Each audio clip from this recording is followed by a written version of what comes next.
was begging for epidural. This is my highlight that I will never forget. For some reason, something happens. Okay, first one, something happens. Screaming the rooftop of that hospital off. I was like literally shaking the rails, shaking, screaming like I was in pain. And I begged these people for epidural, and they kept telling me it wasn't time yet. It wasn't time yet. And I was screaming my lungs out, and I begged my husband. I said, please. At one point, I told him, do not come back into this room if you do not bring me epidural. If you do not come in here with that medicine, do not come back. I have 3 boys, so I wanted a girl. So I was willing to try some things to see if I will be able to have a girl. So yeah, I think childbirth classes would have prepared me even more. Yeah, pulling the 2 apart, and it was painful. And by the time they gave me epidural, it was an hour to birth. So I got epidural, an hour later I had my baby. I was pissed.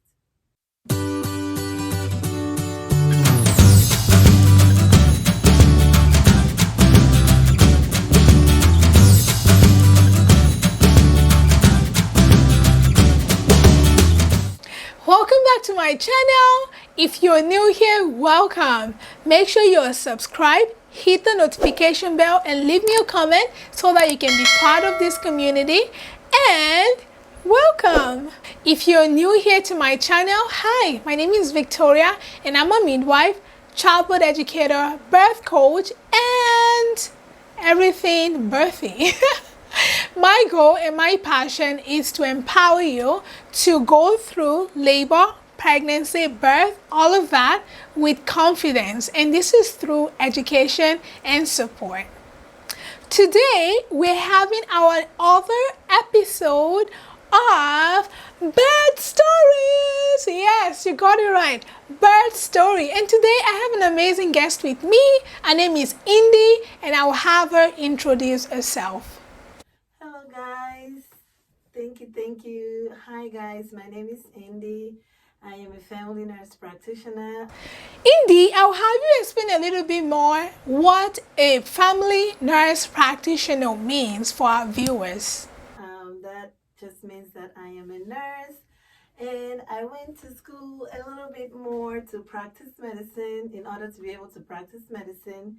So I see children from 0 age. That means as soon as they come out of mommy's womb, I see them till old age. So from children to adults, I see everyone across the board. I practice family medicine. I actually have 3 children. I have 3 boys. Oldest is 15, middle is 13, and my youngest is 2. I know. Terrible or bad, but I've just always been someone that doesn't really pay attention to my periods. That doesn't sound good, but I usually don't like monitor it. I never was someone that tried to like calculate. I tried to do it with my last baby because I was trying to like plan that. I think that's actually my really first planned baby. Yes, my first one I did not know. It was my husband that told me, have you realized that you haven't seen your period yet? I'm like, what? So that's how I found out I was pregnant, the first one. The second one was totally a shock. The third one, I tried to plan. I downloaded an ovulation app. I have 3 boys, so I wanted a girl. So I was willing to try some things to see if I will be able to have a girl. So I downloaded an ovulation app and like try to calculate my ovulation, and I'm not that very patient, so that didn't quite work. So eventually I gave up and I abandoned everything, and I didn't even know when I was pregnant. So by the time I got pregnant again, it was my husband that told me, oh, you might want to check because you haven't had your period. So that's how it went down. I don't even know if I was really thinking about childbirth before, but I can definitely say now for sure that people are different. Yes, no one childbirth is the same. Even for me, as a mom of three, every single one of them have been different. So, um, expect different experiences even with the pregnancy. So expect different stories. My last two actually share the same birthday, but it just happened to happen like that. But the first one was different. It was, of course, everything was different. It was new. I didn't know what I was doing. I went to the hospital several times before. Eventually, actually, now when it was time for me to really go, I was scared to go because I thought they were going to send me back home again, because it was fake labor. But it turned out to be the real thing because it just had this water leaking, and then eventually figured out that that was my water. So definitely do not expect every childbirth to be the same. Children are unique, stories are different. They're all going to have their own unique, different stories, and you're going to have your own different experiences for all of them. I feel like my first one, maybe yes, I was kind of a little bit prepared, even though when it happened, I actually did not know that it had happened, but I felt like I was a little bit. But the second one again was a total shocker. I was not ready. I was not ready. But he's so sweet. So, okay. I don't know if people are ever ready. You can always feel like you're ready. You can always plan, but when it actually happens, it's like it's always a shock. Like such a surprise and beautiful and surprising, and I don't know. So I don't know if I was ever ready to have a baby. Oh my God, definitely excuse to eat. Yes. I think even with my last baby, I think that was like, yes, now I can eat without, nobody asking you, why are you eating so much? So, yeah, I think it's weird, honestly, but I think the license to eat freely. I think maybe if I had my mom, it would have been a little bit better. I think because I saw a huge difference with my last baby when my mom came. My mom came immediately after he was born, and I'm telling you, it was amazing. Oh my God. Oh, it was so relieving. It was so helpful. So yeah, I think if I had my mom the first time around, it would have probably prepared me more because she had some tips. She knew a lot, and with the other two, she was like miles, thousands and millions of miles away, and yeah, that was tough. So I think also I feel like if I had some childbirth classes, which you guys should totally check out Victoria's classes. Yeah, I wish I knew her then. I would have definitely taken her classes, especially now that things can be done online. Before COVID, everybody, before it used to feel like you had to go in for everything. But now you can, I mean, don't get me wrong, hands-on is really good, but, you know, some things that maybe you couldn't have done before, now you can do it a little bit easier with online. So yeah, I think childbirth classes would have prepared me even more. Yeah. As child, you labor for a long time. I labor for only 6 hours. Apparently that's short. I don't know. I was begging for epidural. This is my highlight that I will never forget. For some reason, something happens. Okay, first one something happened. Second one something. Third one was much better. So my first baby, I was in labor. I was screaming the rooftop. of that hospital off, I was like literally shaking the rails, shaking, screaming like I was in pain. And I begged these people for epidural, and they kept telling me it wasn't time yet. It wasn't time yet. And I was screaming my lungs out, and I begged my husband. I said, please. At one point, I told him, do not come back into this room if you do not bring me epidural. If you do not come in here with that medicine, do not come back. I felt like my waist was separated, like it was literally dividing, separating from the rest of my body. And it was so painful, like someone was pulling them apart, pulling the two apart. And it was painful. And by the time they gave me epidural, it was an hour to birth. So I got epidural, an hour later I had my baby. I was pissed. The second one, I went for a scan. Okay, this boy did not want to come out. My first one, my water broke at 38 weeks. This one, 40 weeks, I was still carrying this boy around. He did not want to come out. So when I went, they decided to keep me and induce me. So of course, the radiologist already got me scared. The one that did the ultrasound already got me scared by saying, did you feel the baby move today? I was like, yeah, but I wasn't paying attention anymore.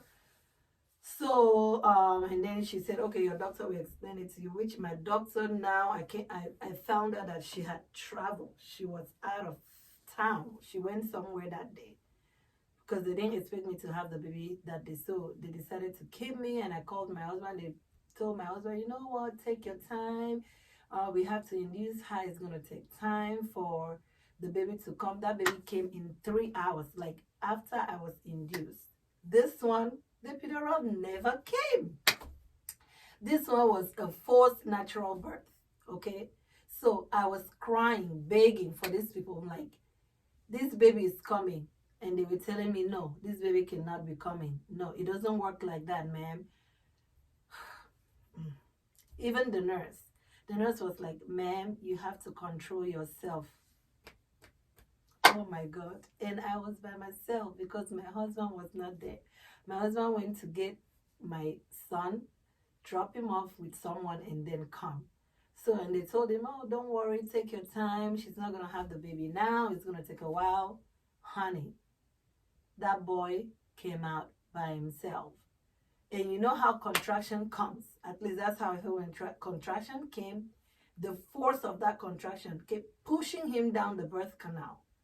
And he was coming. And I kept telling them, this baby is coming. This baby. They were like, by the time it was a resident that delivered my baby. So the head was actually out. They were like, oh my God, hold on. Let me put on my gloves. How am I supposed to hold on for you to put on your gloves? I am not controlling anything. So all they did was pull the baby out. And of course, after everything, the nurse came. She apologized. She said she was really sorry. She wasn't expecting it to be that quick. And I guess she thought I was going to report her. Then I was still in school. If it was now, it would have been a completely different story. But thank God, because everything happens for a reason. But of course, after my baby came, I was so happy. I was so relieved that I didn't even care about what happened. I totally forgot. I just wanted to get out of there. So my second one was a natural birth, not by choice. Okay. The third one, my husband was there. I was induced. I literally begged my doctor, take this boy out. If it's like my second baby, it's not coming out because it was just there. I was 39 plus, I think 4 days or 5 days when they induced me. I'm like, this boy is not going to come. Just get this boy out of me. So I was induced. Thank God my husband was there. At one point, they wanted to induce me when the person that was going to give it, the anesthesiologist that was supposed to give me the epidural wasn't there yet, and they were going to induce me without him. And my husband was like, no. And I was like, okay. they said, oh, we're just going to break the water and then, you know, so that we can get things moving. Because after they gave me all the medication, that boy wasn't going nowhere. So, like, overnight. So, by morning, I think like around 7 o'clock, they were like, okay, we're going to break the water. But, you know, the person is not here yet. He's in another birth. We have to, my husband was like, no, this is not happening. No, it's not going to happen. If that person, if the anesthesiologist is not here, ready, no, we're not doing it because we've been through this. We've been through so. But for me, when they were like, when my doctor said, let's just break the water, I was like, okay. I was like, nope, don't listen to her. No. So anyway, they waited for him. Then as soon as they broke the water, not long after that, contraction started. But thank God I got my epidural. My husband was there throughout the entire time. So everything was like smooth because he speaks. Anyway, let me just leave it like that. He talks. If necessary, he will say something. So I was like him in my corner during those times. I guess I wish someone would have prepared me a little bit more, or you know, like again, taking childbirth classes, um, getting like watching YouTube videos like this, like kind of getting to know about other people's experiences, knowing what to expect. That is not happening. There is no next childbirth. So I don't know. But if I were to, which is not happening, I think I probably would have been more prepared. I would have taken classes, and I would have probably waited till I'm like, because I think too, my first one and my second one, I found myself in school during those times. I was in school, so I would have prepared more. No school while pregnant, no school while pregnant. I would have made sure.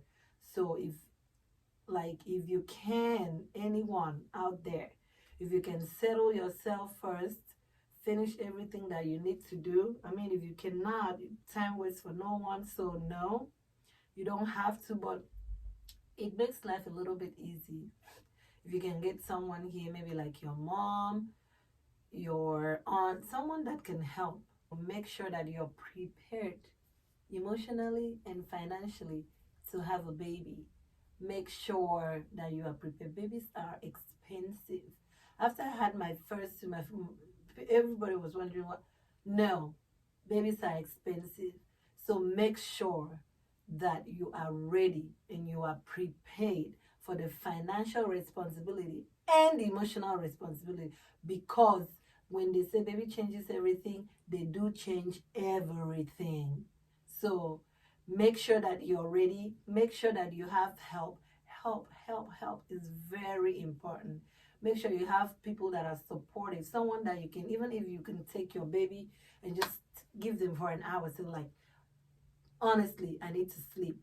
So make sure you have someone like that. Make sure you take classes if you're able to afford. Now they have free classes. They have classes on YouTube, especially if you're pregnant or months-to-be. Check out Victoria's channel. She has amazing videos on, you know, childbirth and, you know, lessons and things you can do to prepare yourself. So please, make sure that you get yourself prepared emotionally, financially. Educate yourself, okay, on what to expect. Thank you for having me today. Hindi, how can my people, our people support you? Follow me on my social media. It's InTheSpeaks_TV, on Instagram, and then on YouTube it's InTheSpeaks TV. I make videos about childhood illnesses, adult illnesses, health promotions. You know, I just did a video on breast cancer that is should be out soon, or is already out by now. Whenever this video is coming up, I don't know, but you know, you want to check that out on my channel. Subscribe to my channel. I promise you're gonna love it. Let's have fun together. Let's learn together. Thank you so much, Victoria, for this opportunity. Thank you. Until next time. Peace out.